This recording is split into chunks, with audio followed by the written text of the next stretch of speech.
దానికి జేజేలు కొట్టుకొని వెళ్ళిపోతుంది. మళ్ళీ ఉరగబెట్టింది ఏమిటంటే ఏమి లేదు, ఫోటోలో పోజులు ఇచ్చారు, ఇంకా అట్లనే పోజులు ఇచ్చుకుంటూ తిరుగుతున్నారు. కానీ ఏ ఒక్క రైతుకు కూడా ఈరోజు కూడా సహాయం అందలే.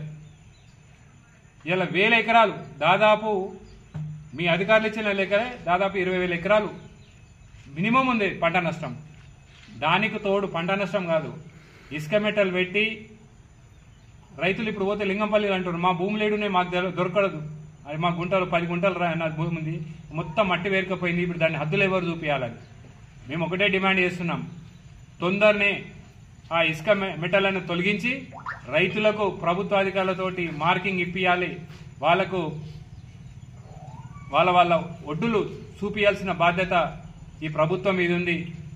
లేకపోతే మటుకు రేపు 15వ తారీఖు జరిగే మీ బహిరంగ సభలో డెఫినెట్గా రైతులను తీసుకొని మేము అడ్డుకుంటాం.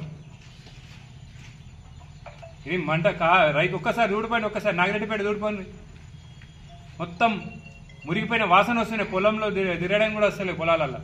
రైతుల కరెంటు మోటార్లు, బోర్ మోటార్లు కొట్టుకోవడం జరిగింది, కరెంటు స్తంభాలు పోయినాయి, ట్రాన్స్ఫార్మర్లు పోయినాయి. అవన్నీ కూడా ప్రభుత్వమే ఎవరైతే రైతులకు ఆ మోటార్లు కొట్టుకోపోయినా వాళ్ళకు కొత్త మోటార్లు ఇచ్చి ఆదుకోవాలని చెప్పి డిమాండ్ చేస్తున్నాం. ట్రాన్స్ఫార్మర్లు ఏవైతే పోయినాయో ఆ ట్రాన్స్ఫార్మర్ కూడా ఇమీడియట్గా ఫిట్ చేయాలి. ఏవైతే కరెంటు లైన్లు దెబ్బతిన్నాయో అవన్నీ కూడా పునరుద్ధరించాలి.